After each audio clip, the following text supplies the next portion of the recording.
morning, everyone.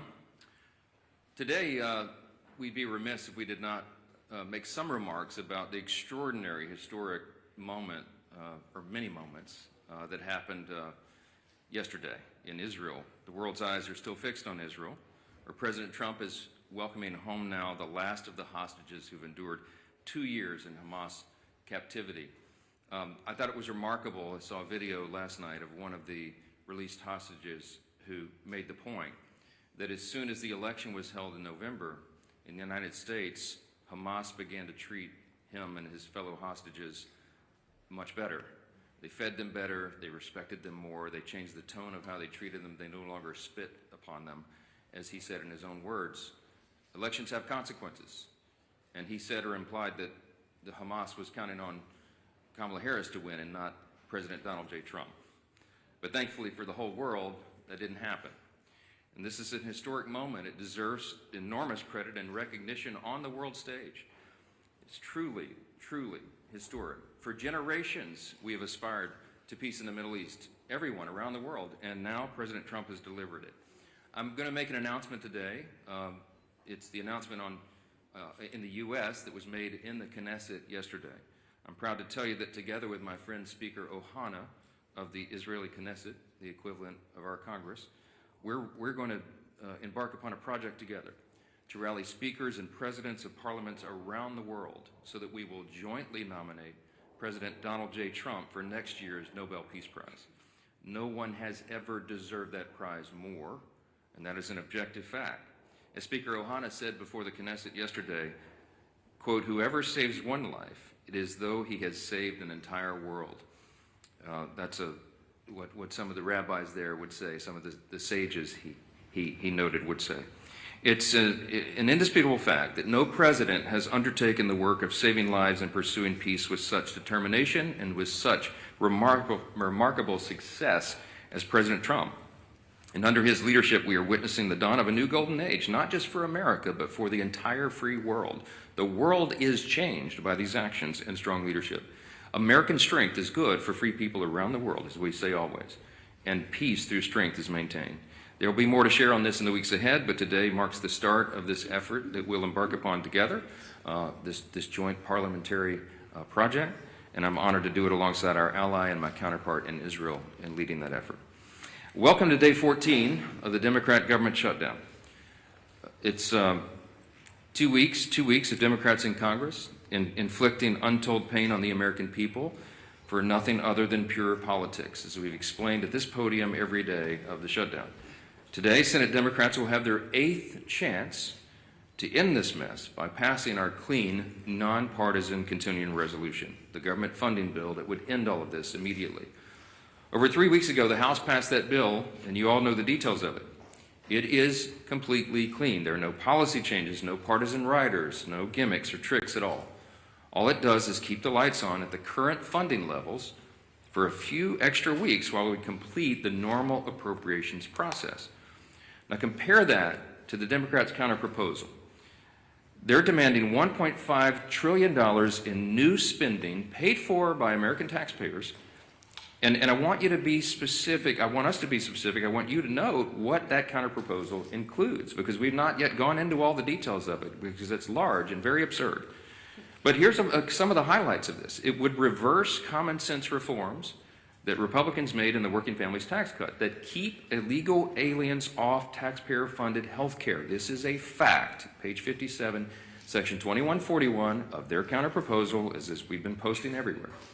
And it would, they would add the illegal aliens, non-citizens, back to taxpayer-funded benefits. It would cost taxpayers nearly $200 billion.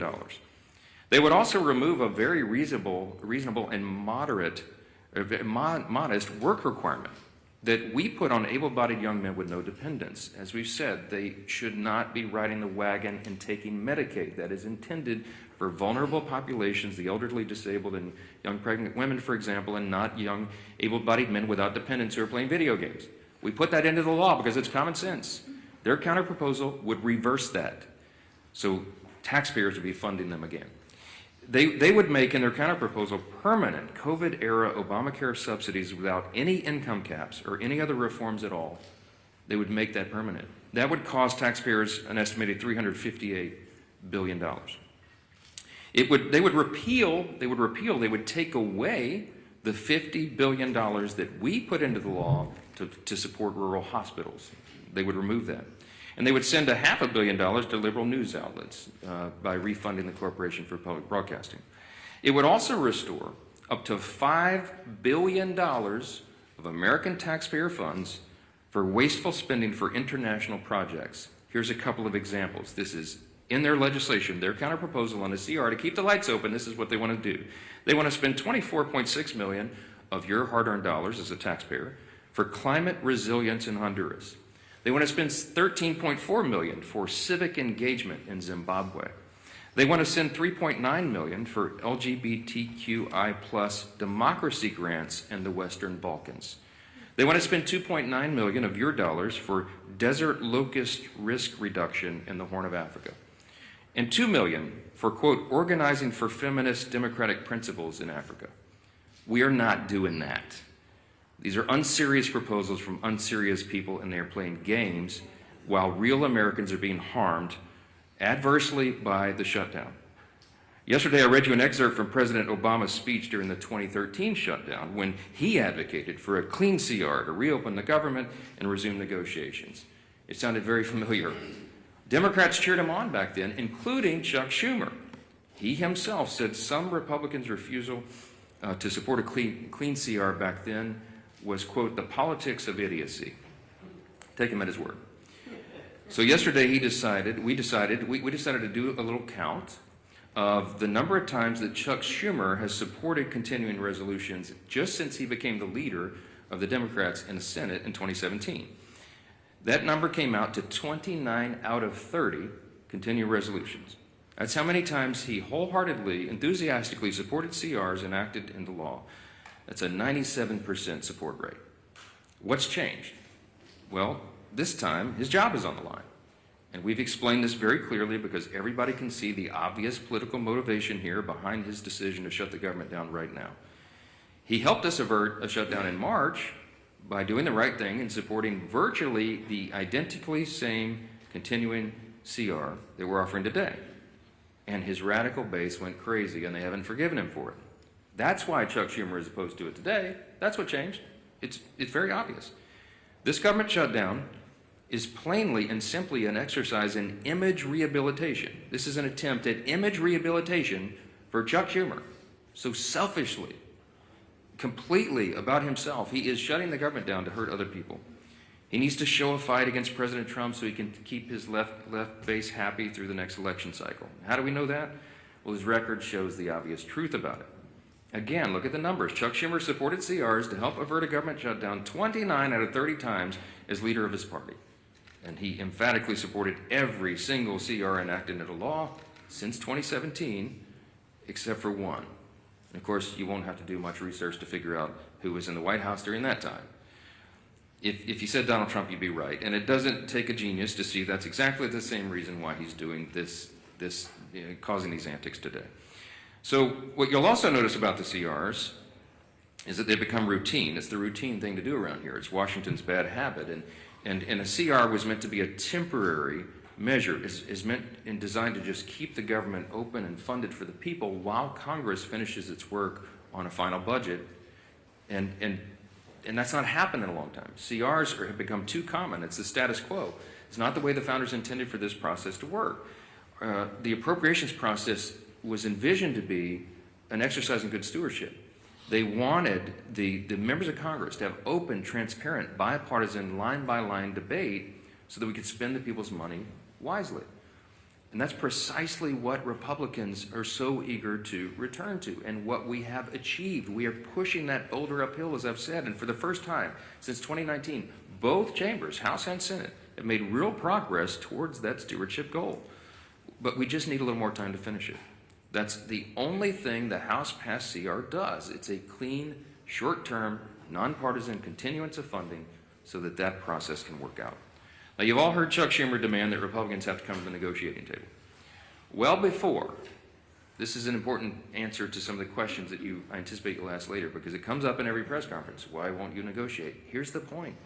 We were already doing that. Before the Democrats recklessly shut down the government for their own political purposes, Republicans and Democrats were already engaged in responsible, open, bipartisan processes to find answers to these problems. And what Chuck Schumer means when he says that he wants us to negotiate is that he is demanding, and he said it publicly, I can't believe he says the quiet parts out loud sometimes, but he wants a backroom deal. He wants a backroom deal that the American people will never see. He literally has said, we need the top 4 leaders to go into a room and work this out. Why does Chuck Schumer say that? Because that's how he's operated for decades. He's been in Congress since 1980. I was 9 years old in the 3rd grade when Chuck Schumer got here, okay? He is the broken status quo. We are trying to break the status quo so government works better for the people. And Chuck Schumer is resistant to that because he can't even imagine the way the founders intended for this to work. He doesn't want this open, everybody involved, all members, bottom-up process. He wants 4 people to go in a back room and just make this deal and hoist it down upon everybody else. I'm not participating in that. Chuck Schumer doesn't like that. He doesn't like that we're trying to get Washington to work again because he doesn't know how to operate in that kind of system. And we're certainly not going to allow the American people to be taken hostage for his political gain.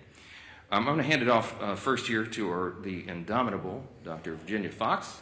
She is the chairwoman of our House Rules Committee. We call her the Iron Lady of the House. I know she has a lot to say about Democrats' obstruction. She's going to lay out some of the indisputable facts of this government shutdown. Dr. Fox? Thank you, Mr. Speaker. Thanks for your continued work in calling attention to the facts. You remain consistent and concise in explaining to the American people that the Democrats have shut down the government. And thank you to the members of our leadership team and members of the entire conference who've been equally as vocal and engaged. I've listened to the arguments the Democrats have been making since they shut down the government, and I cannot help but shake my head in utter disgust every time. They continue to lie like a rug. They're trying desperately to change the conversation and deflect because they know they're in the wrong and they've dug themselves into a deep, deep hole. We've now entered day 14 of their government shutdown, and as the days go on, more Americans are feeling the pain. Make no mistake about it, this is real pain being inflicted upon real people. Today, 400,000 federal workers will receive partial paychecks. The Speaker called attention to this last week. This will be the last paycheck that these federal workers receive until Democrats grow a spine and reopen the federal government. Meanwhile, you have Chuck Schumer in the Senate who said in a recent interview, quote, "Every day gets better for us," end quote. His statement is as callous as it is tone deaf, and it reveals to everyone how the Democrats continue to use hardworking Americans as pawns in their own grotesque political game. I'll close with a quick observation. As the Speaker said previously, there's a real split screen here in Washington that the American people are watching. While Republicans are the ones who have voted and are continuing to vote to reopen the government, Democrats have treated their own shutdown as one big attention-getting activity.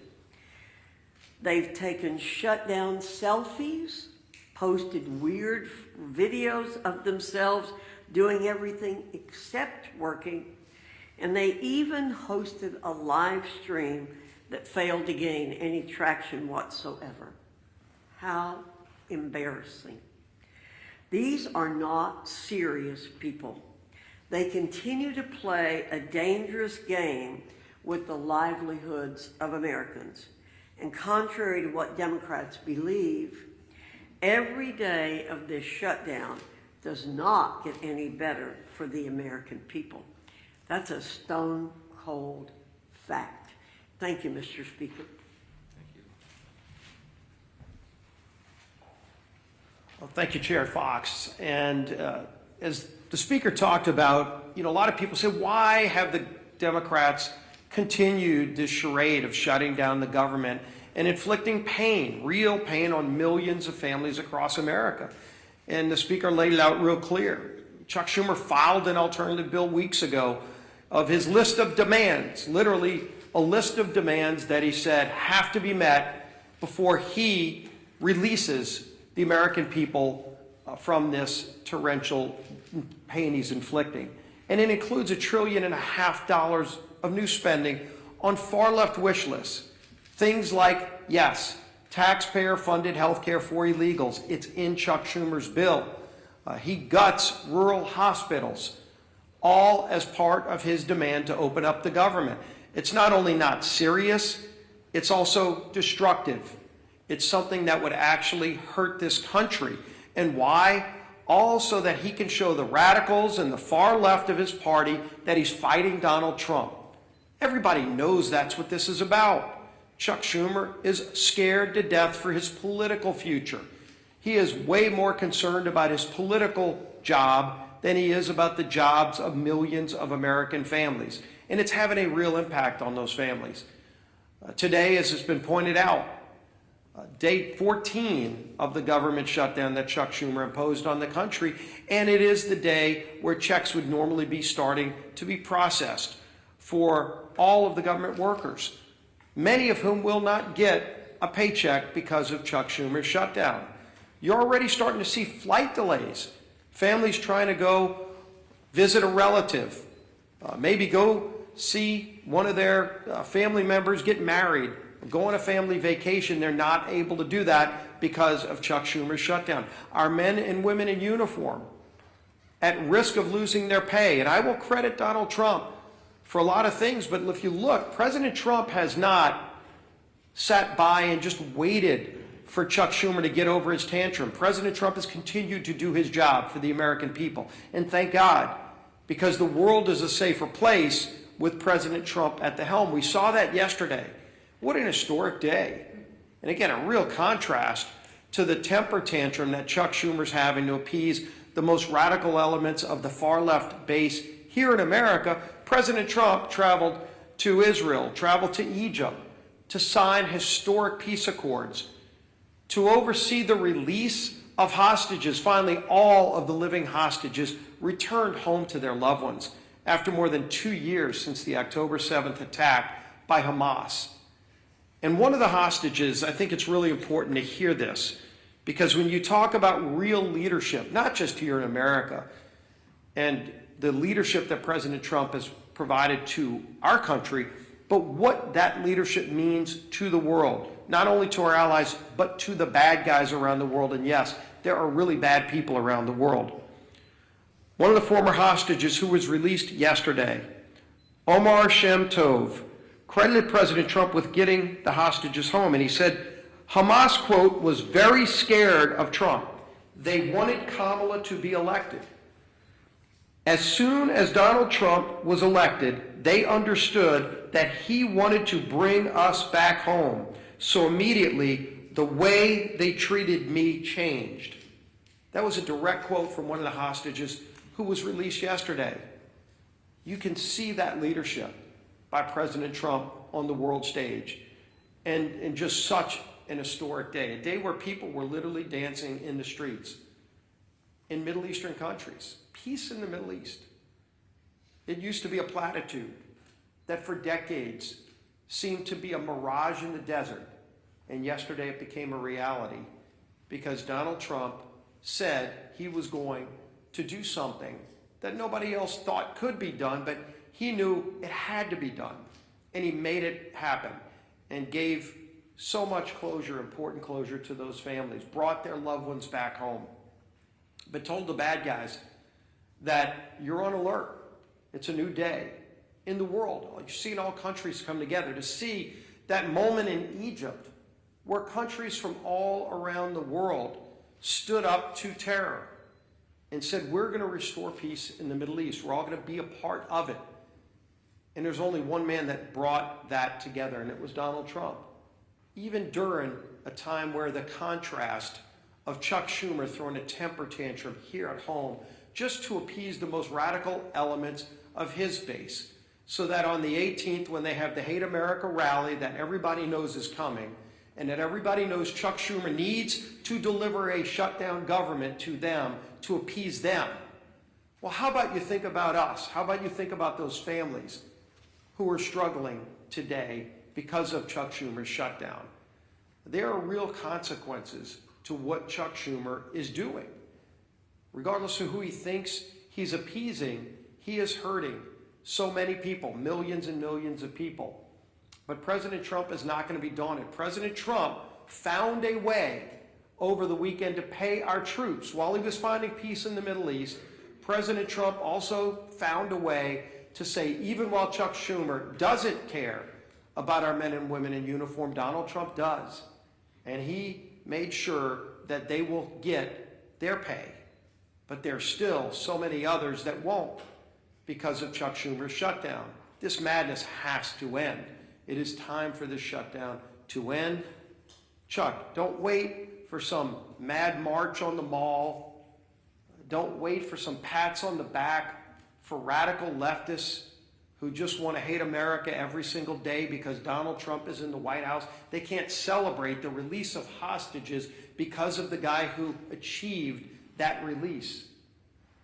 That's a twisted small segment of our society.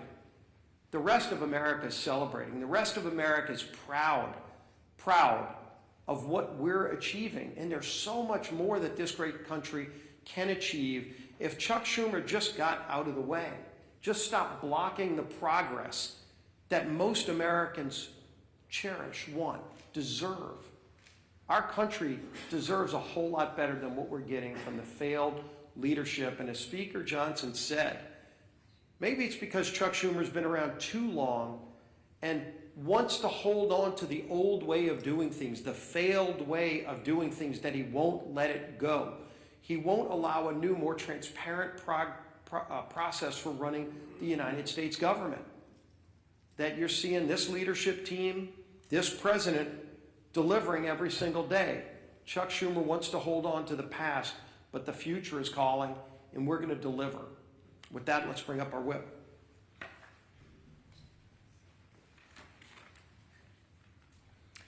As the Speaker noted, today should be a day of celebration. President Trump achieved a historic peace deal in the Middle East. The last living hostages held in captivity by Hamas have been returned with their families, reunited with their families. Yet, we're all here today marking day 14 of the Democrat shutdown. And to make matters even worse, if the Democrats had things their way, this would also mark the first week that our troops would not receive their paychecks. But thanks to the leadership of our Commander-in-Chief, President Trump, members of the military and their families will not be used as pawns in Chuck Schumer's shutdown game. Come tomorrow, our troops will get paid. But the consequences of the Democrat shutdown are real. And unfortunately, they're only just getting started. OMB has already been forced to lay off its first round of federal workers. It doesn't have to be this way. Chuck Schumer, if you open the government today, this would end. If the Democrat shutdown continues, though, more Americans won't see a paycheck at the end of this month. Benefits like SNAP will be put at risk. Airports will be flooded with flight cancellations and delays amid the busiest time to travel all year. And the list goes on and on. Why? Because Chuck Schumer and the Democrats would rather cater to the pro-terrorist wing of their party than to reopen our government. We've said it from this podium, it feels like 1,000,000 times, and we'll say it again. Republicans have done our job. We have a nonpartisan clean CR ready in the Senate to be sent to President Trump's desk immediately, tonight, if they will pass it. We only need 5 Senate Democrats to break ranks with Chuck Schumer, vote for the same CR that they supported just 6 months ago, and reopen the government for the people they were elected to serve. But they have refused to do so 7 times and counting. And each time that they do, hardworking Americans are forced to pay the price. Our message to Senate Democrats today is the same message we've been saying since September 19th. Stop the political games, pass our clean CR, and reopen the government today.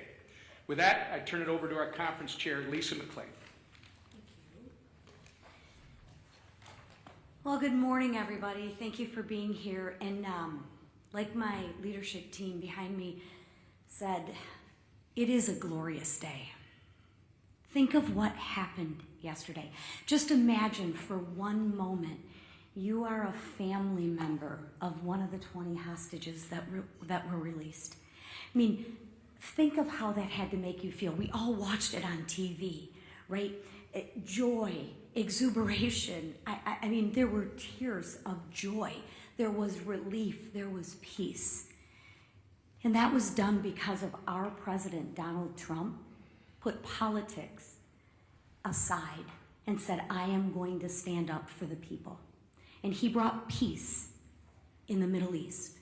He talked about it, yes, but yesterday he did it. And actions speak louder than words. He said enough of the political games, and I'm actually going to do what's right. Now compare and contrast that to what's going on today. Chuck Schumer and the Democrats are putting politics over people. So instead of it being a joyous day that we celebrate, here we are in another government shutdown, 14 days in the making. And why? Just ask yourself why. It's clean, no gimmicks. It's absolutely clean. The speaker, the leader, the whip, we all said no gimmicks. Let's not use the American people as a pawn. Let's do what's right. Let's do something different and actually fund the government in the right way. What a concept. And Democrats, my goodness gracious, they absolutely do not want that to happen. Like the speaker said, Chuck Schumer wants all four leaders to get behind the scenes and make a deal. We're not going to do that. That's not how government is supposed to work. And I know I sound like a broken record, but the way to end this shutdown is really, really simple. Pass the bipartisan clean funding bill that the House approved weeks ago. The Republicans voted to keep the government open. Call your Democratic senators. They're voting to keep it shut, not us. So when you ask what negotiation, there's nothing to negotiate. We already passed, we said yes, right? Democrats won't do it. They'd rather please their radical base than put America first. Listen, I'm grateful to President Trump for finding a way to keep milk flowing to moms and babies through the WIC and paychecks going to our troops. Yes, I'm happy, but that's not going to last forever, right? So there again, he's even putting people over politics. I mean, come on. But let's be clear. These emergency measures can't fully fix the Democrats' damage. He can try, but at some point in time, they're going to end. Sadly, as Americans suffer, Democrats, what do? They celebrate. As workers worry about their paycheck, Bernie Sanders worries about his leverage. As TSA agents and air traffic controllers show up without pay, Democrats brag they won't budge until planes fall out of the sky. Really? Really? Seriously. That's the Democrats' motto. I'm not budging till planes fall out of the sky. I'm going to teach you women, you women and children and everybody a lesson. Really? Really? As Chuck Schumer says, it's getting better every day. For who, Chuck? Better for who? For the radicals cheering on the chaos? That's who. The radicals.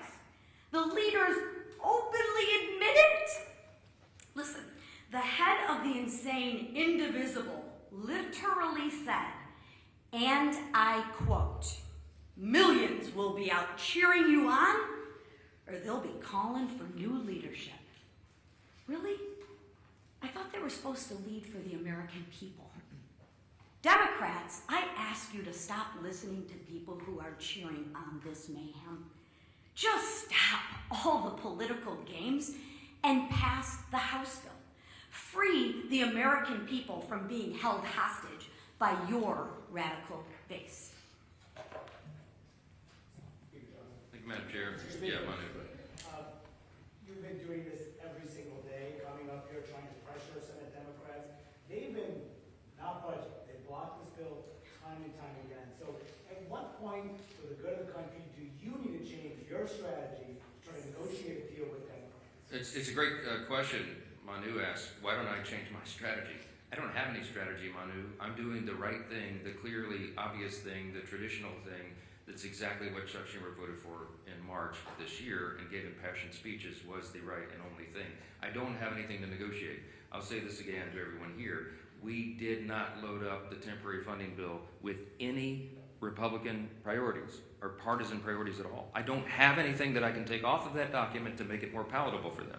So all I am able to do is come to this microphone every day, look right into the camera and plead with the American people, as Chairwoman McClain said, to call your Senate Democrats and ask them to do the right thing. We're not playing games. They're playing a game. We're not. The strategy is to do the right and obvious thing and keep the government moving for the people. Well, why don't we closer to their position? Their position is this, Manu. Their position is they want to spend $1.5 trillion in your tax dollars to fund nonsense overseas. They want to give $200 billion to illegal aliens. We are not going to do that. We're not going to do it. The American people don't want us to do it. And they're using this for partisan political purposes to give themselves cover. They don't want the Marxists to kick. Chuck Schumer doesn't want to get a Marxist candidate challenge, AOC or someone else. Mamdani is probably going to be sadly, shockingly, the mayor of New York City. Marxism is on the rise. Hey, this is not your father's Democratic Party, everybody, okay?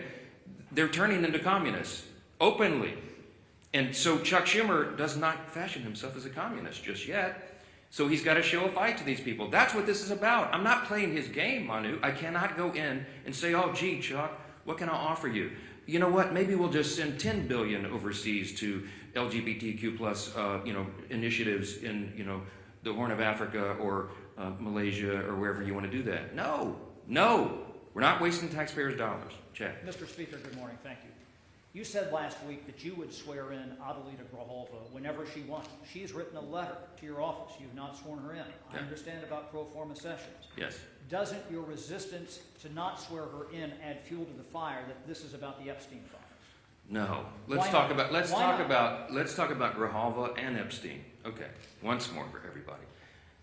Everybody in Congress, I think, is for maximum transparency of the Epstein files. That is underway right now. Let me point out before I go further, all of the files were in the possession of the Biden-Harris Department of Justice for 4 years. Every single thing that we're talking about right now was in their sole possession. They could have released it. They could have done anything. Ro Khanna, all the Democrats who are jumping up and down making noise about this, didn't say a peep about it for 4 years. I don't know why, but this is another partisan manufactured thing. Is it a serious problem? Yes. I've sat with the victims. Some of the ladies who bravely have come forward and talked about the horrors that they sustained because of traffickers on Epstein Island and all the things he was involved in. Everybody involved in that should have the full weight of justice descend upon their head. And we're all for that. We want every single person who had anything to do with that to be exposed. But there's as many as 1,000 victims estimated. That's what the victims say. There may be 1,000 women who were made to suffer these unspeakable harms because of this. Many of them were underage at the time. They have not all chosen to come forward like some of these other brave women have for obvious reasons. And we have to make sure that when the files are released, their names are redacted so they don't suffer further harm. We have a duty and a responsibility. You can't just wave a wand and just, open the floodgates. You have to make sure that the victims don't suffer additional harms. That's all we've said. Let's make sure it's done the right way. That's underway, by the way. The House Oversight Committee asked the Democrats and Republicans on that committee who are working on that vigorously. As I said, some of the biggest, bulldogs in Congress are on that committee, and they're all joined together in a bipartisan fashion, digging through and releasing documents. 34,000 documents so far, and more on the way. In fact, as I noted a couple of days ago, the attorneys for the House Oversight Committee during the shutdown are still doing work. They were in New York City combing through the Epstein estate files. By the way, that was never even mentioned or anticipated in the discharge petition, for those of you who are following all the details of this. So more is coming out. We're for all of it coming out as soon as possible. The only thing we want to make sure of is that the innocent victims are protected, and I think we have a responsibility to do that. With regard to Grijalva, our dear friend from Louisiana, Julia Letba, won a special election back in 2021. It was in March, as I remember. Speaker Pelosi took 25 days to administer the oath of office to her. Now, no Democrats, jumped up and down and screamed about that, nor do I recall any Republicans, because everybody understood this is the process of the House. You do it as soon as you're able to do it. Ms. Grijalva won her election, and credit to her. She's going to fill her father's seat. I congratulate her. We're happy for her to serve. I'm going to be happy to administer the oath to her as I am to every member who wins who is duly elected to this body. It's a great honor. But she won her election after the House was out of session. So we've not had a full session. She deserves to have all the pomp and circumstance that everybody else does. She deserves to have a full House of members and go down and do the speech and have her family and friends in the balcony. That hasn't been scheduled because we haven't had that session yet. As soon as Chuck Schumer opens the government, as soon as Mark Kelly and Senator Gallegos, the two senators from Arizona, Ms. Grijalva's state, will go and join with 3 others and open the government, we're happy. We'll have that as soon as we get back to business. But we have to get back to business. They have to open the government. I don't know how else I can answer that question. Yes, sir. Ahead of some of the plant protest activity this weekend, and in light of some of the images we've seen out of Chicago of federal agents shooting faith leaders with pepper balls and arresting journalists, where's the limit for you on what's acceptable conduct for federal law enforcement, and when is it incumbent on Congress to step up and demand oversight? To demand oversight on federal law enforcement? Well, I've not seen them cross the line yet, and that we have committees of jurisdiction who have that responsibility, but it's not risen to that level. What I've seen is the abuse of law enforcement by radical leftist activists. Most recently, the most threatening thing I've seen yet was the naked bicyclers in Portland who were protesting ICE down there. I mean, it's getting really ugly.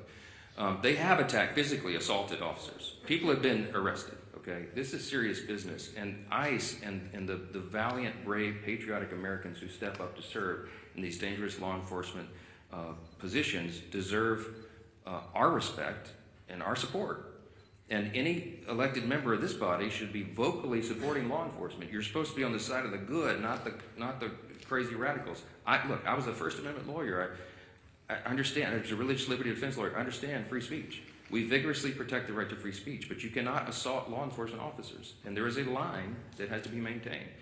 It's not risen to the level of Congress yet, but we're watching that closely. And the Republican Party stands for law enforcement. That's what we're going to be. Yes, sir. Yes, sir. What would you say to those who question the legality of the administration repurposing some of those funds to pay military members? Look, my understanding of this is they have every right to move the funds around, duly appropriated dollars from Congress to the Department of Defense. There were some R&D accounts that had not been spent, and that's my understanding is that's the money that's being used to pay the troops right now. If the Democrats want to go to court and challenge troops being paid, bring it, okay? I'm grateful for a commander-in-chief who understands the priorities of the country, the necessity of national defense, and the urgency that we all feel and have voted for 8 times. Republicans have voted in Congress 8 times now between House and Senate to fund the troops and pay federal workers in all these essential jobs and agencies because we understand the necessity of that. Meanwhile, the Democrats voted 8 times to block their paychecks. I'm grateful we have a president who is willing to step up and do the right thing. Thank you all so much.